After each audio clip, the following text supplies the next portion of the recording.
درود شریف پڑھیں۔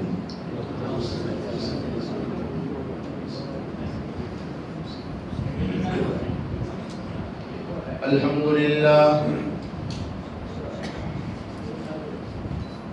لله وحده والصلاة والسلام على من لا نبي بعده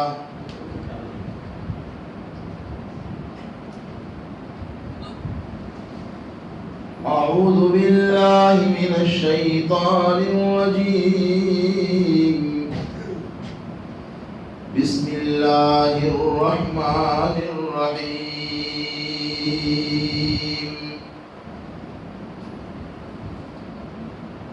وذروا ظاهر الإثم وباطنه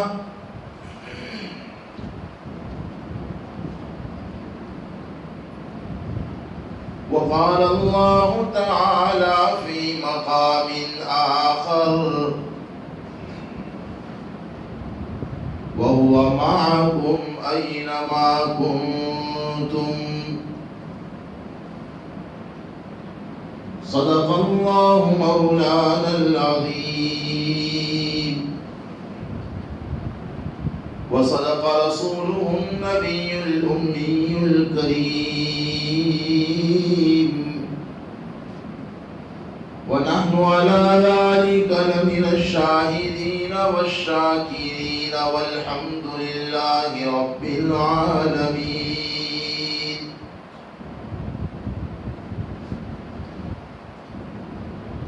گناہوں سے متعلق یہ بات چل رہی تھی کہ جب بندہ گناہ کرتا ہے تو گناہ کرنے والا کوئی ہو، اس کے 3 نقصانات اور 3 اثرات ہوتے ہیں۔ آپ نے سنا گناہ کا سب سے پہلا نقصان یہ ہوتا ہے کہ اللہ تبارک و تعالی ناراض ہو جاتے ہیں، اور ظاہر ہے جیسے اللہ کی رضا سے بڑی چیز کوئی نہیں، وَرِضْوَانٌ مِّنَ اللَّهِ أَكْبَرُ، تو اللہ کی ناراضگی سے زیادہ بڑی چیز بھی کوئی نہیں۔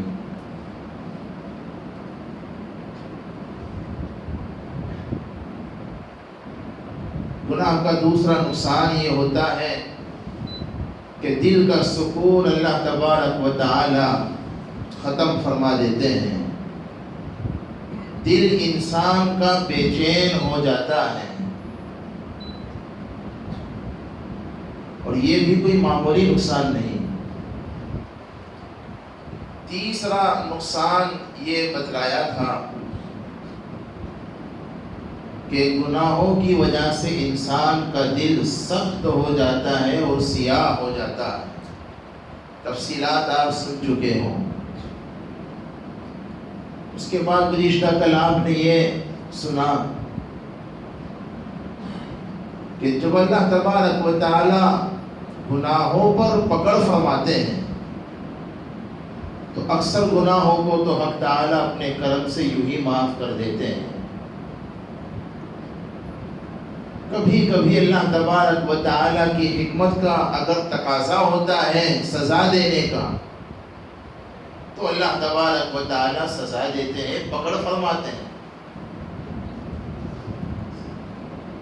اس کے بھی 3 طریقے ہیں جو کل سن چکے ہیں۔ پہلا طریقہ نکیر، دوسرا طریقہ تدبیر، اور تیسرا طریقہ تاخیر۔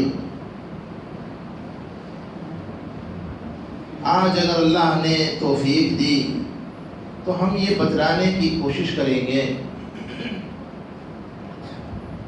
گناہ چھوڑنے کی کیا فضیلت ہے، کیا فضائل ہیں، اس کی کیا اہمیت ہے، اور گناہ چھوڑنے کی کیا تدابیر ہے۔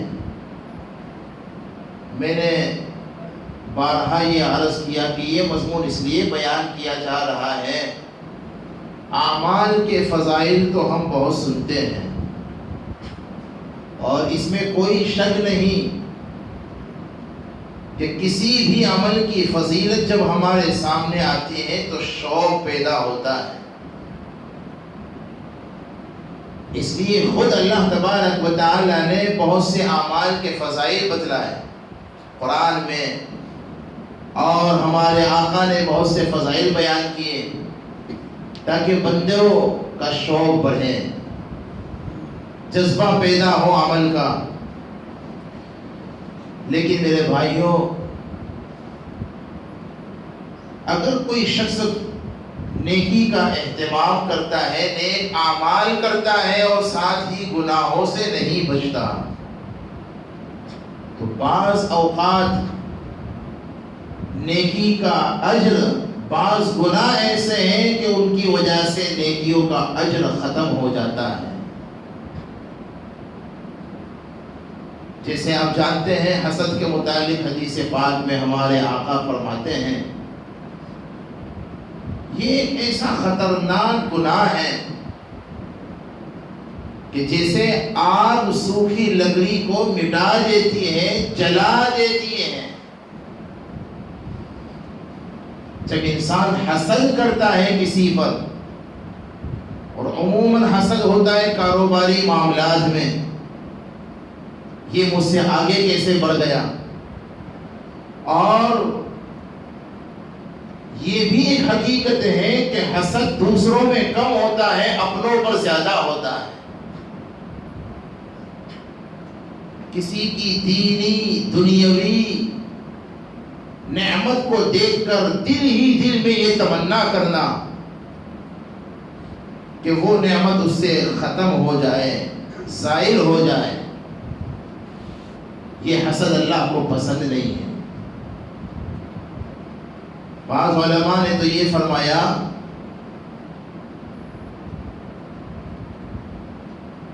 کہ شیطان نے جو اللہ تبارک و تعالی کی نافرمانی کی، اس کا ایک سبب حسد بھی تھا۔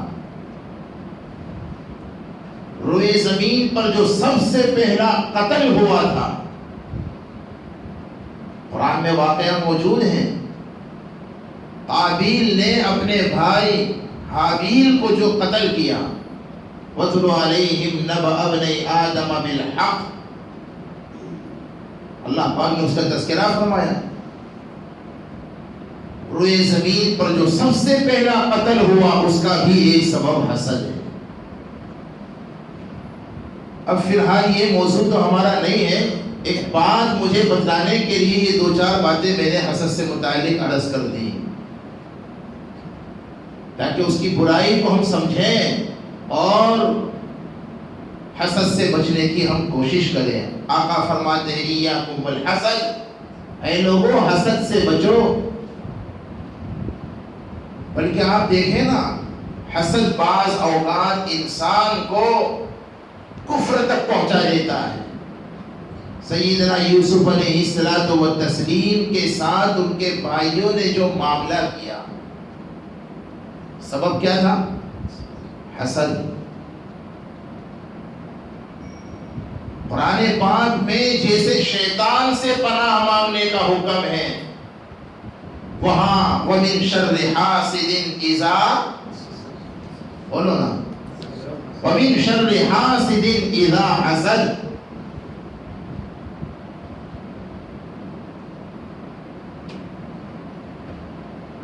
ہمیں اس سے بچنا چاہیے۔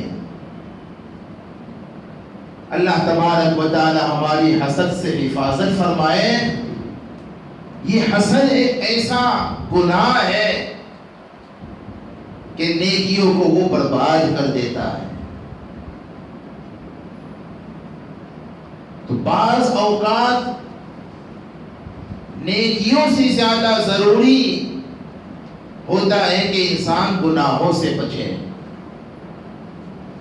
گناہوں کے جتنے بھی اثرات اور نقصانات ہیں،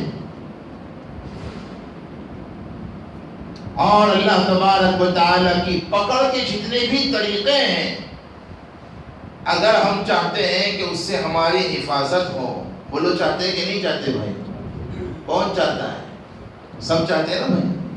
ظاہر اللہ کی پکڑ کے سامنے کون ٹک سکتا ہے؟ اگر ہم یہ چاہتے ہیں کہ اللہ کی پکڑ کے جتنے بھی طریقے ہیں ان سے بچ جائیں، اور گناہوں کے جتنے نقصانات سے اس سے ہم محفوظ رہیں، تو اس کا طریقہ یہی ہے کہ ہم گناہوں کو چھوڑ دیں۔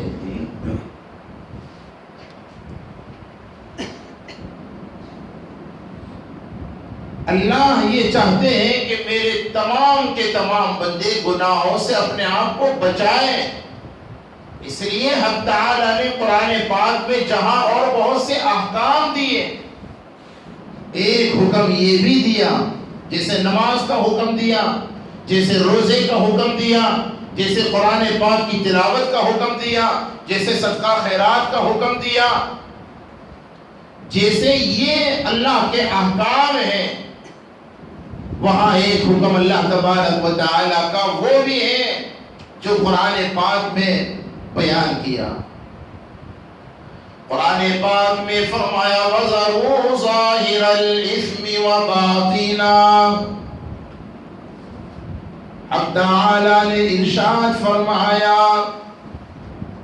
ظاہری گناہ سے بھی بچو، باطنی گناہوں سے بھی اپنے آپ کو بچاؤ، اور کسی گناہ کو معمولی سمجھ کر مت لو۔ سرکار دو عالم سب کا ہونا صلی اللہ علیہ وسلم نے عفیفہ کائنات امہات المؤمنین والمؤمنات مریم اسلام سیدہ صدیقہ رضی اللہ تعالی عنہا سے فرمایا، ہمارے آقا اپنی سب سے محبوبہ بیوی سے فرما رہے ہیں، اے عائشہ ایاکی ومحقرات الذنوب فإن لها من اللہ طالبا۔ قرآن نے بھی کہا نا کہ ہر قسم کے گناہوں سے بچو۔ اب اس تفصیل میں فی الحال جانے کا موقع نہیں ہے کہ ظاہری گناہ اور باطنی گناہ کیا ہے، میں ذرا سا اشاروں میں جن گناہوں کا تعلق جسم کے ظاہر سے ہے، اللہ چاہتے ہیں کہ ان گناہوں سے بھی اپنے آپ کو بچاؤ، اور جن گناہوں کا تعلق جسم کے باطن سے ہے، دل سے ہے، دل کے گناہ حسد ہے، بغض ہے، کینہ ہے، حب جاہ ہے، حب باہ ہے، حب دنیا ہے، دنیا کی محبت، عہدے کی محبت، یہ دل کے گناہ ہیں۔ اور قرآن یہ حکم دیتا ہے تمام کے تمام گناہوں سے اپنے آپ کو بچاؤ، اور آقا بھی فرماتے ہیں اے عائشہ چھوٹے چھوٹے گناہوں سے بھی اپنے آپ کو بچاؤ، اس لیے کہ بے شک اللہ تبارک و تعالی کریم اور غفور الرحیم ضرور ہے، لیکن اگر وہ پکڑنے پر آ جائے تو چھوٹے چھوٹے گناہ پر بھی پکڑ کر سکتا ہے۔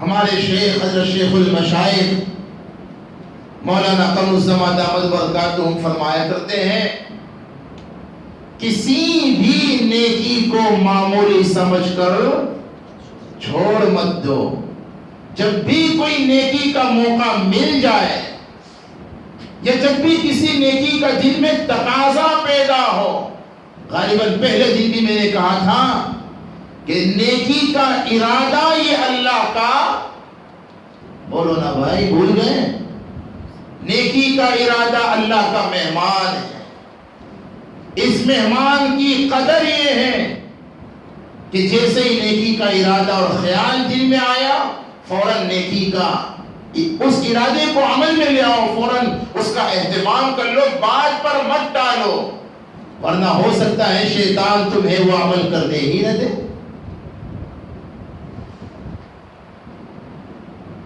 بہرحال عرض یہ کر رہا تھا میرے بھائیوں، ہمارے شیخ فرماتے ہیں کہ جب بھی کسی نیکی کا موقع ملے، چاہے وہ معمولی نیکی ہی کیوں نہ ہو، کسی کو پانی پلانا اور کسی کی مدد کر دینا، کسی کو راہ بتلا دینا، راستہ بتلا دینا، راستے سے تکلیف دینے والی چیز کو ہٹا دینا، کسی کو نقصان سے بچا لینا، معمولی جس کو نیکی سمجھتے ہیں اس کا بھی اگر موقع مل جائے، حضرت فرماتے ہیں کسی نیکی کو معمولی سمجھ کر چھوڑ مت دو، اور کسی بھی گناہ کو معمولی سمجھ کر، بولو نا بھائی، کر مت لو۔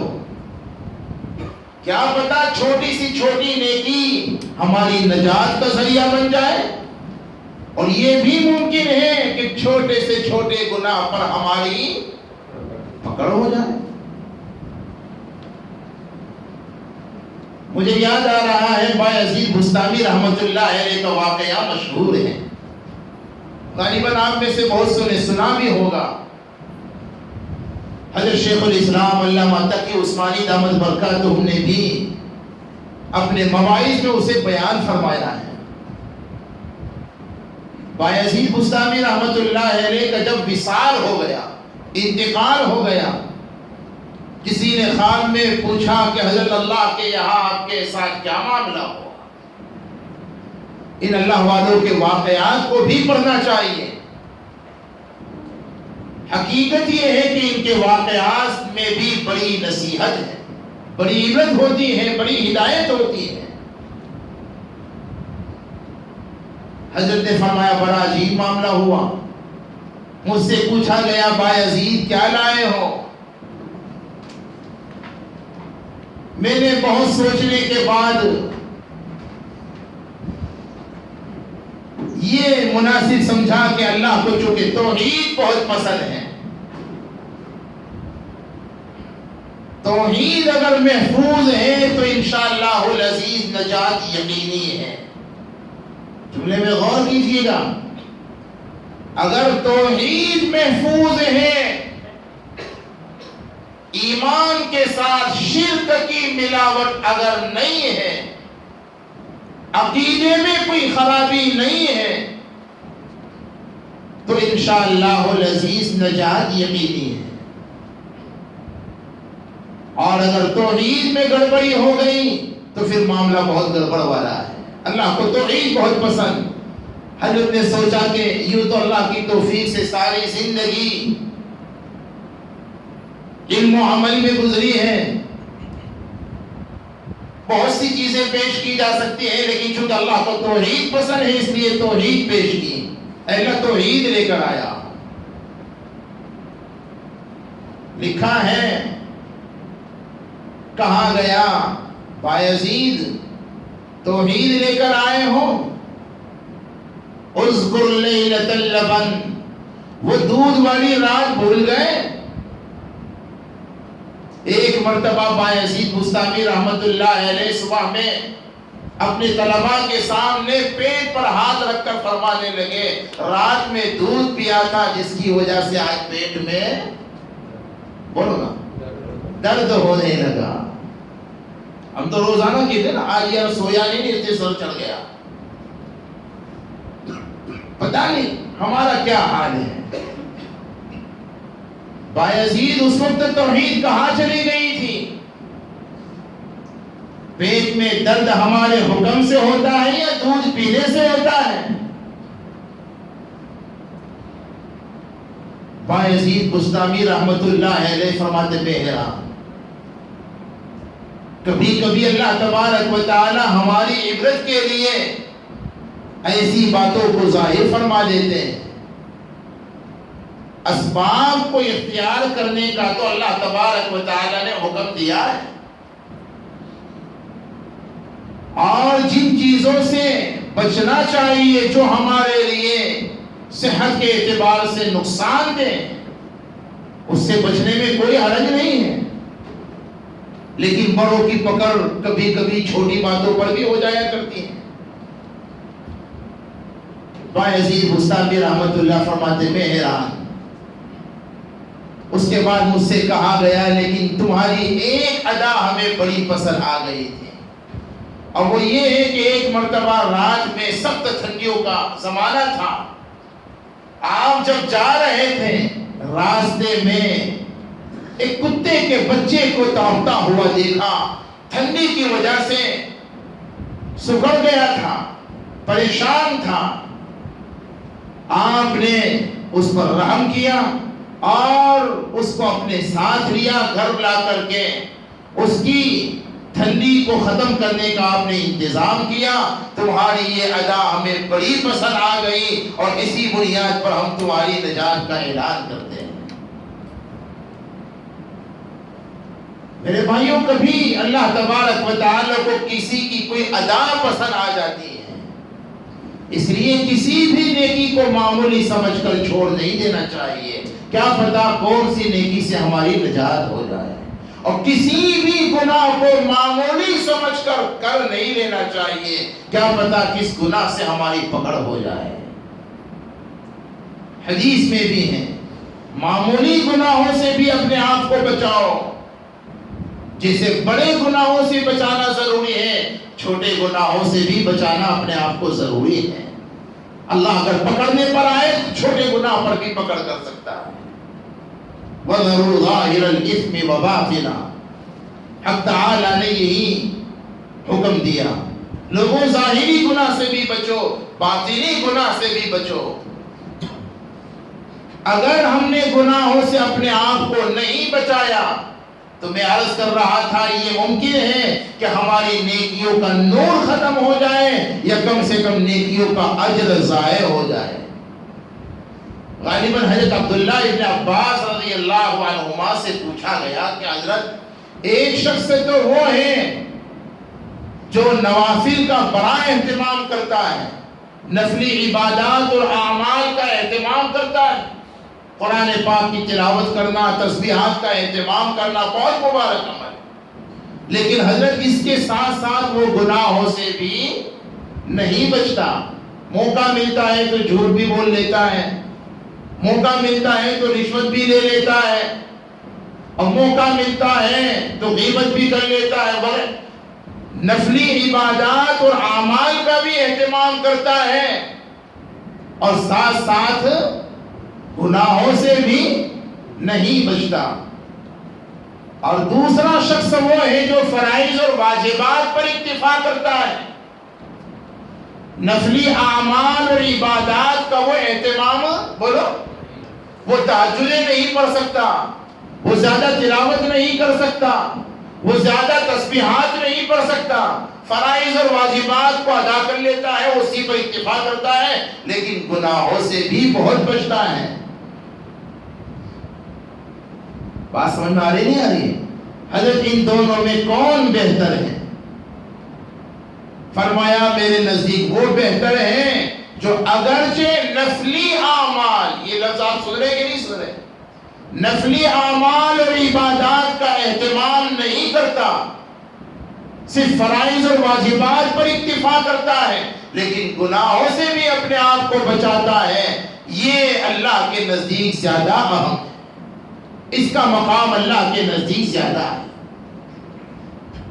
یاد رکھو میرے بھائیوں، ہر گناہ سے بچنا، جیسے نماز پڑھنا فرض عین ہے، جیسے روزہ رکھنا، بولو، فرض عین ہے، اسی طرح ہر چھوٹے بڑے اور ظاہری اور باطنی گناہ سے بچنا بھی فرض عین ہے۔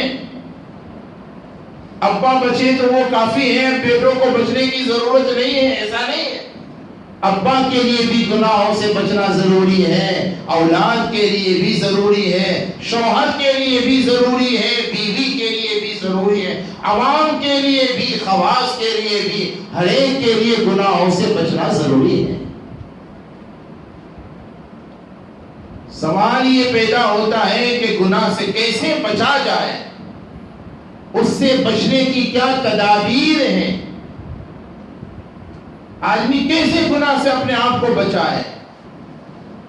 اس سلسلے میں کتاب و سنت کی روشنی میں ہمارے علماء نے 3 باتیں بیان فرمائی ہیں۔ گویا گناہ سے بچنے کی کتنی تدبیریں ہیں، بولو، یاد رکھو گے انشاءاللہ؟ بھئی جس کو گناہ سے بچنا ہے وہ یاد رکھیں، ٹھیک ہے نا؟ جو گناہ سے بچنا چاہتا ہے یہ جو گناہ سے بچنا چاہتی ہیں، چونکہ یہاں چاہنے والے بھی ہیں، چاہنے والیاں بھی ہیں، ماں بہنیں بھی ہیں، 3 چیزوں کا اہتمام کر لے۔ گناہ سے بچنے کی یہ 3 تدابیر ہیں۔ انشاءاللہ العزیز اللہ تبارک و تعالی گناہ سے بچا لیں گے۔ پہلی تدبیر گناہ سے بچنے کی یہ ہے کہ اللہ تبارک و تعالی سے گناہ سے حفاظت کی دعائیں کریں۔ گناہ سے بچنے کی پہلی تدبیر یہ ہے کہ دعا کرے اللہ سے کہ اللہ ہمیں گناہ سے اور گناہ کے مواقع سے بچا لیجئے۔ اے اللہ ہمیں گناہ کا کوئی موقع مت دیجئے، اور اگر کوئی موقع آ جائے تو اپنے کرم سے اے اللہ ہمیشہ ہمیشہ کے لیے خلوتوں میں بھی، جلوتوں میں بھی، تنہائیوں میں بھی، مجمعوں میں بھی، دن میں بھی، رات میں بھی، جوانی میں بھی اور بڑھاپے میں بھی، گھر میں بھی، دکان میں بھی، سفر میں بھی، حضر میں بھی، اے اللہ ہر حال میں اے اللہ اپنے کرم سے گناہوں سے بچا لے۔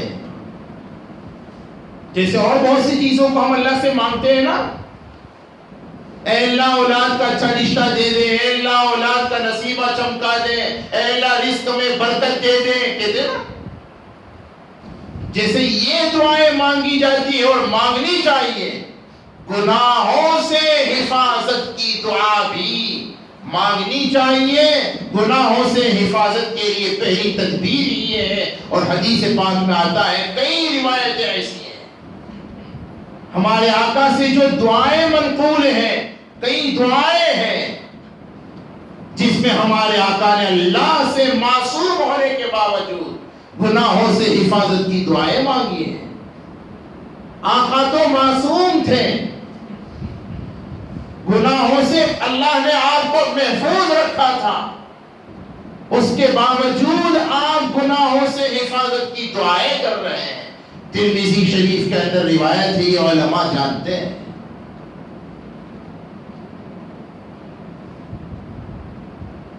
سرکار دو عالم صلی اللہ علیہ وسلم دعا فرماتے تھے، اللہم ارحمنی بترک المعاصی ابدا ما ابقیتنی، اللہم ارحمنی، الہ العالمین مجھ پر رحم فرما، بترک المعاصی، اس طور پر کہ میں گناہوں کو چھوڑ دوں۔ تیرا رحم یہ بھی ہے کہ ہم گناہوں سے محفوظ ہو جائیں، ابدا ما ابقیتنی، ساری زندگی گناہوں سے ہماری حفاظت فرما دے۔ اللہ کے نبی کی یہ دعا ترمذی میں موجود ہے۔ اس دعا کو میرا جی تو یہ چاہتا ہے، کل بھی ایک قرآنی دعا آپ کو بتلائی تھی، یاد ہے؟ یاد ہے بھائی؟ رب هب لی من لدنک ذریۃ طیبۃ انک سمیع الدعاء۔ قرآن اور حدیث میں جو دعائیں منقول ہیں، موجود ہیں، اس میں بڑا اثر ہے، بڑا نور ہے۔ ان دعاؤں کا اہتمام کیجئے، بہت کچھ اس میں موجود ہے، بلکہ یہ کہا جا سکتا ہے کہ سب کچھ موجود ہے۔ اللہم ارحمنی بترک المعاصی ابدا ما ابقیتنی، الہ العالمین ہم پر رحم فرما۔ ہم یہ کہہ سکتے ہیں، ہمیں گناہوں سے بچا لے، اور صرف وقتی طور پر نہیں بلکہ ہمیشہ ہمیشہ کے لیے۔ تو معلوم یہ ہوا دعاؤں کا اہتمام کرنا چاہیے۔ تو کرو گے نا انشاءاللہ. گناہ سے بچنے کی ایک تدبیر یہ بھی ہے. آسان ہے کہ مشکل ہے؟ بولو نا بھائی. عمل کرنا چاہیں تو مشکل تو نہیں ہے. اچھا تو کب سے عمل کرو گے؟ ہاں جی ابھی سے انشاءاللہ. میرے بھائیو یقین مانو اگر یہ دعا یاد ہو جائے ہمارے ان علماء سے آپ فائدہ اٹھائیں. ضرورت پڑے تو ان سے وہ دعا محفوظ کر لیجئے. اللہم ارحمنی بترک المعاصی ابدا ما ابقیتنی. گناہ سے بچنے کی ایک دوسری تدبیر یہ ہے، علماء نے لکھا ہے کہ جہاں تک ہو سکے اگر گناہ کا موقع آ جائے تو دوسری اس سے بچنے کی تدبیر یہ ہے کہ جتنا ممکن ہو اس موقع سے اپنے آپ کو بچائیں اور گناہ کی جگہ سے اپنے آپ کو ہٹا دیں. جتنا ہمارے بس میں ممکن ہو اپنے آپ کو گناہ کی جگہوں سے بھی بچائیں، اور اگر وہاں سے کسی طرح اپنے آپ کو ہٹانا ممکن نہ ہو کسی وجہ سے تو پھر اس گناہ سے متعلق جتنی وعیدیں ہیں یا مجموعی طور پر گناہ کے نقصانات کو سوچیں. انسان کی یہ فطرت ہے نا، جب اسے کسی چیز میں نقصان کا یقین ہو جاتا ہے تو پھر اس کے لیے اس چیز سے بچنا آسان ہو جاتا ہے. انسان کی فطرت میں، طبیعت میں یہ بات ہے. اسے اگر کسی چیز کے نقصان دہ ہونے کا یقین ہو جائے تو پھر وہ اس سے بچتا ہے، اپنے آپ کو بچاتا ہے. میں بہت آسان مثال دیتا ہوں. یہ آپ کا سولیٹر، کیا نام ہے اس کا؟ سولیٹر کا یہ سولیٹر پلازا کا یہ جو ٹیریس ہے بہت اونچائی پر ہے. ہم میں سے ہر ایک کو یہ یقین ہے کہ یہاں سے نیچے اگر کوئی چھلانگ لگائے گا تو نقصان ہوگا، ہے کہ نہیں؟ ظاہر بات ہے. ہمیں چونکہ اس چیز کا یقین ہے کہ اس میں نقصان ہے، اس لیے ہم اپنے آپ کو اس سے بچاتے ہیں اور ہمارے لیے بچانا آسان ہے. انسان کی فطرت اور طبیعت میں یہ بات ہے. اگر اس کو کسی چیز کے اندر نقصان ہونے کا یقین ہو جائے تو پھر اس کے لیے اس چیز سے اپنے آپ کو بچانا آسان ہو جاتا ہے. میرے بھائیوں گناہوں کے نقصانات کا یقین کرے اس وقت. گناہ سے بچنے کی ایک تدبیر یہ بھی ہے، اور ہو سکے تو اپنے آپ کو بچانے کی کوشش کریں. سیدنا یوسف علیہ السلام کے واقعے سے علماء نے ایک سبق یہ بھی بیان کیا ہے، ایک نصیحت اور ہدایت یہ بھی بیان کی. میں ذرا سا اشارہ کرتا ہوں. موقع بڑا عجیب تھا. زلیخا نے یوسف علیہ السلام کو دعوت معصیت دی، گناہ کی دعوت دی، اور موقع ایسا تھا کہ کمرہ بند ہے. بظاہر گناہ سے بچنے اور بھاگنے کا کوئی موقع نہیں ہے، لیکن اس کے باوجود بھی روایتوں میں آتا ہے سیدنا یوسف علیہ السلام نے ان کے بس میں جتنا تھا اتنی آپ نے، بولو نا بھائی، کوشش کی. گناہ سے بچنے کی تدبیر یہی ہے کہ اپنے آپ کو بچانے کی کوشش کریں جتنا ہمارے بس میں ہو. معلوم ہے کہ دروازے پر لوک لگا ہوا ہے، تالا لگا ہوا ہے، اس کے باوجود روایتوں میں آتا ہے. میرا خیال یہ ہے کہ غالباً ہمارے محترم حضرت مفتی اشرف صاحب نے آپ کو اپنی قرأ قدر تفسیر میں، مجھے پتا چلا سورہ یوسف کا بھی درس ہوا تھا. جی مولانا، تو حضرت نے آپ کو غالباً ضرور بتلایا ہوگا. یوسف علیہ السلام کو پتا تھا دروازے پر تالا لگا ہوا ہے، اس کے باوجود ان کے بس میں اتنا ہی تھا کہ دروازے تک دوڑ کر جائے اور گناہ سے بھاگے، گناہ کی طرف نہ بھاگے۔ آج ہم گناہوں میں مبتلا اس لیے ہو جاتے ہیں، اور خصوصاً ہمارے نوجوان، کہ گناہوں سے بھاگنا چاہیے، لیکن وہ کہاں کی طرف بھاگ رہے ہیں؟ گناہ کی طرف بھاگ رہے ہیں۔ نوجوانوں میں یہ پیغام عام کر دو کہ بھائیو، گناہوں کی طرف نہ بھاگو، گناہوں سے بھاگو۔ حضرت مولانا حکیم العصر حکیم اختر صاحب رحمت اللہ علیہ، ان کے مواعظ اور ملفوظات میں ہم نے پڑھا، غالباً پیرس میں ان کے میزبان ان کو ساحل سمندر پر جب لے گئے، سمجھتے کہ نہیں ساحل سمندر؟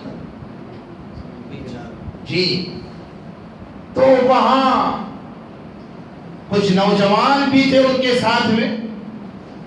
اللہ والوں کو کبھی کبھی میزبان لے جایا کرتے ہیں ماشاءاللہ، جیسا کہ آپ لوگ ہم کو بھی لے جاتے ہیں ماشاءاللہ۔ بہرحال وہاں حضرت نے دیکھا کہ ننگا پن ہے، تو حضرت کو اللہ تبارک و تعالیٰ نے ایک ذوق عطا کیا تھا، انہیں ایک شعر یاد آ گیا، ایک شعر وضع کیا، اور اس وقت حضرت نے بڑے عجیب انداز میں نوجوانوں سے فرمایا کہ یہ جو عیاشی اور یہ جو ننگا پن ہے،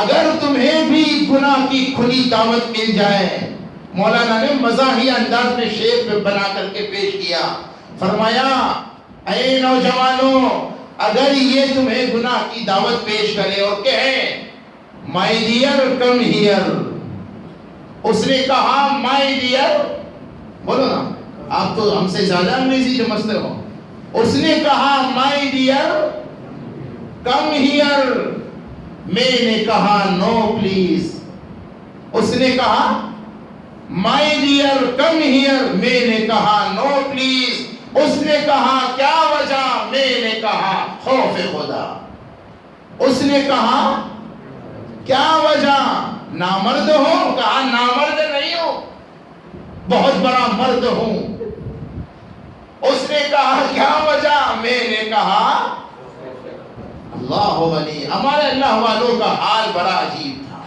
وہ مزاحیہ انداز میں بھی ایسی بات کہہ جاتے تھے جو دل پر اثر کر جائے۔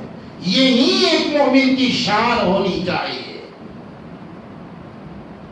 گناہ کا اگر موقع پیدا ہو جائے تو اس کی طرف لپکو نہیں، اس کی طرف دوڑو نہیں، اس کی طرف بھاگو نہیں، گناہ کی طرف دوڑنے کے بجائے گناہ سے اپنے آپ کو بچا کر بھاگ جاؤ۔ سیدنا یوسف علیہ السلام کے بس میں جتنا تھا اتنی کوشش انہوں نے کی، اور خدا کی قسم جب بندہ اپنے بس کی کوشش کرتا ہے تو اللہ کی مدد آتی ہے، جب بندہ گناہ سے بچنا چاہتا ہے تو اللہ اسے ضرور بچاتے ہیں۔ حضرت پیر ذوالفقار صاحب نے شاہ عبد العزیز رحمت اللہ علیہ کے حوالے سے ان کے ایک شاگرد کا واقعہ نقل کیا ہے، اس کا خلاصہ بھی یہی ہے کہ گناہ کا جب موقع پیدا ہو گیا، میں خلاصہ اشاروں میں چونکہ وقت ختم ہو رہا ہے، واقعہ یہ ہے، حقیقت یہ ہے کہ جب بندہ گناہ سے بچنا چاہتا ہے تو اللہ پھر اس کے لیے راہیں کھول دیتا ہے۔ ایک تدبیر، بہت بڑی تدبیر یہ ہے، آدمی گناہ سے بچنے کی کوشش کرے، ارادہ کرے، عزم کرے، پختہ ارادہ کرے، اور اس کے بس میں جتنی کوشش ہو وہ کوشش کریں، اور کوششوں میں گناہوں کے نقصانات کو سوچنا یہ بھی ایک کوشش ہے۔ گناہ سے بچنے کی یہ دوسری تدبیر ہے۔ اور تیسری تدبیر یہ ہے کہ جب گناہ کا خیال پیدا، جب گناہ کا ارادہ دل میں آئے، اور یا جب گناہ کا موقع آ جائے تو اس وقت اللہ تبارک و تعالی کا استحضار اور دھیان پیدا کرے۔ آدمی یہ سوچے کہ اگرچہ مجھے اس گناہ کے وقت کوئی نہیں دیکھے گا، دنیا والوں میں سے کوئی نہیں دیکھے گا، لیکن دنیا بنانے والا مجھے ضرور دیکھے گا۔ اللہ تبارک و تعالی کے دھیان اور استحضار سے بھی انسان گناہوں سے بچ جاتا ہے، اور گناہوں سے بچنا اس کے لیے آسان ہو جاتا ہے جب یہ خیال دل میں آ جائے کہ اگرچہ سب دیکھ نہیں رہے لیکن میرا رب تو مجھے دیکھ رہا ہے، اور میری ہر نقل و حرکت سے وہ واقف ہیں، باخبر ہیں۔ اور اسی کو قرآن نے اس انداز میں بیان کیا۔ قرآن پاک میں فرمایا علم یعلم بأن اللہ یرا، کیا یہ معلوم نہیں کہ ان کا رب انہیں ہر حال میں دیکھتا ہے؟ تمہاری کوئی نقل و حرکت اللہ کے علم سے پوشیدہ نہیں، وہ تمہاری ہر نقل و حرکت سے واقف ہے، باخبر ہے۔ تم اگر تنہائی میں ہو تو بھی، مجموع میں ہو تو بھی، وَهُوَ مَعَكُمْ أَيْنَمَا كُنتُمْ، تم جہاں کہیں بھی ہو، حتیٰ اپنی معیت اور اپنے علم کے ساتھ تمہارے ساتھ ہے، تمہاری ہر نقل و حرکت اس کے علم میں ہے۔ تمہارے چیٹنگ کرنے کو تمہارا باپ تو نہیں جانتا، تمہارے ابا کو تو معلوم نہیں، لیکن بولو نا، تم جو تنہائیوں میں چیٹنگ کرتے ہو تمہارا ابا تو نہیں جانتا، مگر تمہارا اللہ ضرور جانتا ہے۔ او نوجوانوں، صحیح کہہ رہا ہوں غلط کہہ رہا ہوں؟ بولو نا بھائی، جواب کیوں نہیں آ رہا ہے؟ اس کے باوجود یہ چیٹنگ ہوتا کیوں ہے؟ تنہائیوں میں گناہ ہوتے کیوں ہیں؟ اللہ ہماری حفاظت فرمائے۔ میرے بھائیوں، اپنی خلوتوں کو محفوظ کرنا بھی بہت ضروری ہے۔ آج ہماری خلوتیں محفوظ نہیں ہیں۔ خلوت سمجھتے ہو کہ نہیں سمجھتے ہو؟ شاید نہیں سمجھے۔ ہماری تنہائیاں محفوظ کیوں نہیں؟ جیسے سب کے سامنے ہم گناہوں سے بچتے ہیں، اور جیسے سب کے سامنے گناہوں سے بچنا ضروری ہے، تنہائیوں میں بھی گناہوں سے بچنا ضروری ہے۔ آج ہوتا یہ ہے کہ سب کے سامنے تو ہم گناہوں سے بچتے ہیں، لیکن تنہائی میں جب موقع ملتا ہے، اللہ میری آپ کی، ہم سب کی، ہماری قیامت تک کی نسلوں کی، اللہ سے گر گرا کر مانگو، اے اللہ جیسے آپ نے ہمیں دن کے اجالوں میں، اور جیسے آپ نے ہمیں مجموع میں اپنی ناراضگی اور نافرمانی والے کاموں سے اے اللہ بچائے رکھا ہے، آئندہ بھی بچائیے، اور اے اللہ مزید کرم یہ کر دیجئے کہ اے اللہ تنہائیوں میں بھی، اور رات کی تاریکیوں میں بھی، رات کے اندھیروں میں بھی، اے اللہ سفر میں ہو تو، عالیشان سیون اسٹار ہوٹل میں ہو تو بھی، اے اللہ ہر حال میں، تنہائیوں میں بھی اور خلوتوں میں بھی، اے اللہ ہمیں گناہوں سے بچا لیجیے۔ کیوں؟ اے اللہ اس لیے کہ ہم نے یہ سنا ہے کہ گناہ سے تو ناراض ہو جاتا ہے، دل کا چین ختم ہو جاتا ہے، اور دل سخت اور سیاہ ہو جاتا ہے۔ اے اللہ تیری ناراضگی ہمیں برداشت نہیں ہے۔ باپ ناراض ہو جائے لیکن تو اگر ناراض نہیں ہوا، اے اللہ ماں ناراض ہو جائے لیکن تو ناراض نہیں ہوا، اے اللہ سب ناراض ہو جائے لیکن میرے رب اگر تو ناراض نہیں ہوا، تو اے اللہ ہم تو تیری ناراضگی سے بچنا چاہتے ہیں۔ خلوتوں کی حفاظت کا بہترین طریقہ اور تدبیر یہ ہے، ہر وقت یہ تصور کرے، یہ سوچے کہ میرا رب میری ہر نقل و حرکت سے باخبر ہے، میرا اللہ ہر وقت اپنے علم کے ساتھ میرے ساتھ ہے۔ یہاں مجھے اگرچہ کوئی نہیں دیکھتا، میرا رب تو مجھے دیکھتا ہے۔ جب انسان یہ تصور کرتا ہے، یہ اللہ کا دھیان اور استحضار کرتا ہے، تو بڑی حد تک اس کے لیے گناہ سے بچنا، بولو نا، ایک واقعہ سنا دوں انشاءاللہ، بس وہ واقعہ سنا کر بات ختم کرتا ہوں۔ مکاشفۃ القلوب میں امام غزالی رحمت اللہ نے بڑا عبرتناک واقعہ لکھا ہے. ایک شخص کو ایک طرفہ عشق ہو گیا. میں بہت مختصر، ایک طرفہ عشق تو سمجھتے ہیں نا، یہ سب باتیں تو سمجھانے کی ضرورت بھی نہیں ہے. وہ جیسے حضرت تھانوی رضی اللہ برکتہ ایک طالب علم بیچارہ غریب تھا، شہزادی سے نکاح کے خواب دیکھنے لگا. حضرت نے لکھا ہے شہزادی سے نکاح کے خواب دیکھنے لگا اور دن ہی دن میں کھچڑی بنانے لگا. اس کے بعد ساتھیوں کو جب پتا چلا تو ساتھیوں نے کہا بے کم وقت کہیں کا، تو کہاں ایک معمولی فقیر قسم کا طالب علم آدمی اور وہ شہزادی، کچھ امید بھی ہے نکاح کی، خاموخائی خواب دیکھتا ہے اور خاموخائی کھچڑی بناتا ہے، کوئی چانس بھی ہے کہ تیرا نکاح ہو سکے گا وہاں؟ ارے نکاح کی بات تو بہت دور کی ہے، تیرا پیغام بھی وہاں پہنچانے کی کوئی امید ہے؟ طالب علم تو پھر طالب علم ہی ہوتا ہے. کہنے لگا کم وقتوں کیا بات کرتے ہو، امید کی بات کرتے ہو؟ ارے آدھا کام ہو چکا ہے، آدھا ہی کام باقی ہے. اب وہ حیران کہ آدھا کام ہو چکا اور آدھا ہی کام باقی ہے، وہ کیسے؟ اس نے کہا تمہیں مسئلہ نہیں معلوم ہے، نکاح میں دونوں کی رضامندی ضروری ہے. دونوں کی رضامندی کے ساتھ اگر ایجاب و قبول ہو گیا تو نکاح تو ہو گیا کہ نہیں ہو گیا؟ اب آدھا کام تو یوں ہو گیا کہ میں تو نکاح کرنے کے لیے 100% تیار ہی ہوں، اور ابھی کہ میں تو ابھی عشاء کی نماز سے پہلے ہی تیار ہوں. میں اب خالی آدھا ہی کام باقی ہے، میں جسے تیار ہوں بس وہ تیار ہو جائے تو دوسرا آدھا کام بھی ہو جائے گا. اس نوجوان کا بھی کچھ ایسا ہی حال تھا. چنانچہ ایک مرتبہ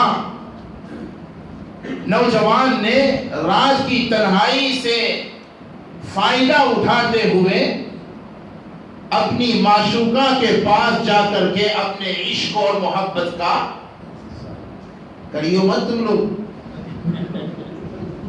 سمجھے نہیں سمجھے، اپنے امی ابو سے کہنا بھائی اگر کوئی بات ہے تو شرافت کا راستہ اختیار کریو.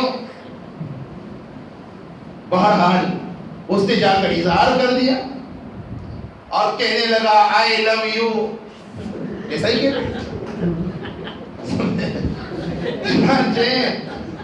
تو اس نے بڑے ہوش سے کام لیتے ہوئے یہ تو نہیں کہا سیم ٹو یو، ایسا ہی کہنا. اس نے کہا کہ جتنا تم ہم سے محبت کرتے ہو ہم بھی تم سے محبت کرتے ہیں، لیکن ایک بات یہ ہے ذرا تھوڑا سا آس پاس میں ایک نظر ڈال لو، کوئی جھانک تو نہیں رہا اور کوئی ہمیں دیکھ تو نہیں رہا. اس نے سوچا کہ یہاں شور مچانے سے بہتر یہ ہے سمجھداری سے کام لیا جائے. شور مچانے سے فائدہ نہیں ہوگا، کوئی ایسا طریقہ اختیار کیا جائے جس سے اس برائی سے بھی بچ جائے، اللہ مجھے بھی بچا لے اور اس نوجوان کو بھی بچا لے. چنانچہ اس نے نوجوان نے جب یہ سنا اور اس کا جواب ذرا نرم پایا، اس کو ذرا نرم پایا، تو فوراً اس نے کہا کہ میں ابھی جا کر معلوم کرتا ہوں اور اچھی طرح سے اطمینان کر لیتا ہوں کہ کوئی جاگ تو نہیں رہا اور کوئی ہمیں دیکھ تو نہیں رہا. اردا گرد میں چکر لگایا اور اچھی طرح سے اطمینان کر لیا کہ تمام کے تمام لمبے ہو گئے. کیا ہو گئے؟ سمجھ گئے نہیں سمجھ گئے؟ سب خراٹے لے رہے ہیں اور مزے کی نیند سو رہے ہیں، نہ کوئی جاگ رہا ہے نہ کوئی دیکھ رہا ہے. اس نے خوش ہو کر کے کہ اب تو ہماری آرزو آج پوری ہو جائے گی، آج تو کام بن جائے گا. آ کر خوش ہو کر کے نوجوان اپنی معشوقہ سے کہنے لگا میں اچھی طرح سے اطمینان کر کے آیا ہوں، سب سو گئے اور کوئی بھی نہیں جاگ رہا. اس خاتون نے کہا اچھا سب سو گئے تو رب بھی سو گیا؟ کیا کہا؟ اگر سب سو گئے تو ہمارا رب بھی سو گیا؟ پتہ نہیں کس دل سے اس نے یہ بات کہی تھی کہ اس نوجوان کے دل میں وہ بات اتر گئی۔ خاتون کہنے لگی کہ اگرچہ ہمیں کوئی نہیں دیکھ رہا لیکن ہمارا رب تو دیکھ رہا ہے۔ اگرچہ سب سو گئے لیکن ہمارے رب کی شان یہ ہے لا تأخذہ سنۃ ولا نوم، اس کو تو اونگ بھی نہیں آتی، وہ ہماری نقل و حرکت سے باخبر ہے۔ اس عورت نے اپنے اس عاشق کو اللہ کا دھیان اور استحضار کی طرف توجہ دلائی۔ اس کے دل میں جیسے ہی اللہ کا دھیان پیدا ہوا بس وہ گناہ سے باز آ گیا۔ لکھا ہے کہ اس کے کچھ ہی وقت کے بعد اس کا انتقال ہو گیا۔ بعد میں اس کو کسی نے خواب میں پوچھا کہ اللہ نے تمہارے ساتھ کیا معاملہ کیا؟ اس نے کہا کہ اس دن اس خاتون نے گویا میری زبردستی کی معشوقہ نے مجھے اللہ کا دھیان اور اللہ کا استحضار کی طرف توجہ دلائی۔ میں اس وقت اللہ کے خوف کی وجہ سے گناہ سے بچ گیا، اللہ کو میری یہی ادا پسند آ گئی اور اسی کو پسند فرما کر اللہ نے ہمیشہ کے لیے میری نجات کا فیصلہ فرما دیا۔ میرے بھائیوں، گناہ سے بچنا یہی اصل ولایت اور بزرگی کی روح ہے۔ اللہ والوں کی جو پہچان اللہ نے قرآن میں بیان فرمائی، میں جو بات کہہ گیا ہوں پھر ذرا دہراتا ہوں، شاید آپ نے سرسری طور پر لیا اسے، بہت گہری بات کہہ گیا ہوں۔ ولایت کی اصل روح، بزرگی کی اصل روح، اصل بزرگی یہ ہے کہ انسان گناہوں سے بچ جائے۔ یہ معتبر علماء حضرت مفتی اشرف صاحب دارالعلوم دیوبند کے گراں قدر استاد ہیں، ہمارے بہت محترم دوست ہیں، میں ان کی موجودگی میں اور بھی یہاں علماء موجود ہیں، بڑی ذمہ داری کے ساتھ یہ بات کہتا ہوں، اگر تہجد کا زیادہ موقع نہیں ملا، زیادہ نوافل کے اہتمام کا موقع نہیں ملا، لیکن اگر گناہوں سے اپنے آپ کو مکمل ہم بچاتے ہیں تو خدا کی قسم ان نفلی اعمال اور عبادات کے اہتمام کے بغیر بھی گناہوں سے بچنے کی وجہ سے ہم بزرگی کے درجے کو پہنچ سکتے ہیں۔ اس لیے کہ قرآن نے حضرات اولیاء اللہ کی جو پہچان بیان کی، ان اولیاءہ الا المتقون، اللہ کے ولی وہ ہیں جو متقی ہیں۔ اور تقوی کسے کہتے ہیں؟ بچنا۔ تو کس سے بچنا؟ کفر سے، شرک سے، گناہوں سے، حرام کاموں سے، حتیٰ کہ شک شبہ والی باتوں سے بھی بچ جانا، یہی تقوی ہے۔ گناہوں کو چھوڑ دینا، یہی تقوی ہے۔ تو بہرحال گناہ سے بچنے کی بہت زیادہ اہمیت اور ضرورت ہے، اور میں نے اس سے بچنے کی یہ 3 تدابیر بیان کی۔ دعا بھی کریں، گناہ سے بچنے کی یہ بہت اہم ایک تدبیر ہے۔ اللہ کے نبی صلی اللہ علیہ وسلم کی سیرت سے ہمیں یہ بات ملتی ہے، آقا کی زندگی سے ہمیں یہ بات ملتی ہے، آقا کی دعاؤں میں یہ بات ہمیں ملتی ہے۔ اس لیے گناہ سے بچنے کے لیے ہمیشہ کیا کریں گے؟ بولو نا بھائی، ابھی بھول جاؤں گے تو پھر زندگی بھر کیسے یاد؟ یہ ساری باتیں تو زندگی بھر یاد رکھنے کی ہے، اور صرف یاد رکھنے کی ہے کہ عمل کرنے کے لیے ہے۔ ہاں جی، آج تو ماشاءاللہ نوجوان بہت زیادہ ہے تو وہ پیچھے والے نہیں بول رہے ہیں۔ ارے بھائی خالی یاد رکھنے کی باتیں ہیں یا عمل کرنے کی بھی؟ ذرا پیچھے سے بولو نا، کرو گے نا انشاءاللہ؟ دعاؤں کا اہتمام کرو۔ عربی میں اگر مانگنا نہیں آتا، آپ کچی زبان میں دعائیں مانگو، سمجھے نا؟ کون سی زبان میں بولو؟ کچی میں مانگ لو، جس زبان میں چاہو اللہ سے دعا مانگو۔ اے اللہ گناہوں سے بچا لے، گناہ کے مواقعوں سے بچا لے، اللہ ایسا موقع ہی ہمیں نہ دے کہ ہم گناہ کرتے تھے، ہمارا قدم پھسل جائے۔ اور دوسری تدبیر ہم نے کیا بتلائی؟ بولو، گناہ سے بچنے کے لیے جس قدر ہو سکے کوشش کی جائے، گناہ سے بھاگا جائے، گناہ کی طرف نہیں۔ اور گناہ کے جو نقصانات ہیں اس کا تصور کیا جائے، اس کو یاد کیا جائے۔ اس لیے ہم نے پہلے گناہوں کے نقصانات بتلا دیے۔ اور تیسری تدبیر کیا بتلائی؟ کہ اللہ کا بولو دھیان اور استحضار۔ یہ سوچے آدمی تنہائی میں جب گناہ کا موقع ہو، جب ایسا لگتا ہے کہ جھوٹ بولوں گا تو بظاہر 100 پاؤنڈ کا نفع ہو جائے گا اور اس کو پتہ بھی نہیں چلے گا جو مجھ سے مال خریدنا چاہتا ہے۔ اس وقت انسان اگر یہ سوچ لے کہ میرا رب تو مجھے دیکھ رہا ہے، میری اس نقل و حرکت سے میرا رب باخبر ہے، واقف ہے، اللہ کا یہ دھیان، اللہ کا یہ استحضار اگر پیدا ہو جائے تو پھر انسان کے لیے گناہ سے بچنا آسان ہے۔ اور گناہ سے بچنے کی تیسری تدبیر یہی ہے، اللہ تعالیٰ مجھے آپ کو، ہم سب کو چھوٹے بڑے ظاہری باطنی ہر قسم کے خلوت کے جلوت کے گناہوں سے بچائیں، اور ساری زندگی اللہ تبارک و تعالی ہمارے والدین کی، ہمارے اہل و عیال کی، ہماری قیامت تک کی نسلوں کی حفاظت فرمائے۔ زور سے آمین کہو نا بھائی، کتنی بڑی دعا ہے یہ ایک دعا خدا کی قسم اگر قبول ہو گئی تو خدا کی قسم دنیا اور آخرت میں کامیابی ہمارا مقدر بن جائے۔ بولو ایک نہیں ہے؟ اس لیے یہ ضرور دعا کیجیے، اللہ تعالیٰ ہم سب کے حق میں اس دعا کو قبول فرمائے، آمین۔ وآخر دعوانا الحمدللہ رب العالمین۔ انشاءاللہ العزیز فوراً اذان کے بعد نماز ہوگی اور ہمیں نماز کے بعد مسجد جمعہ مسجد میں جانا ہے، ٹھیک ہے؟ السلام علیکم۔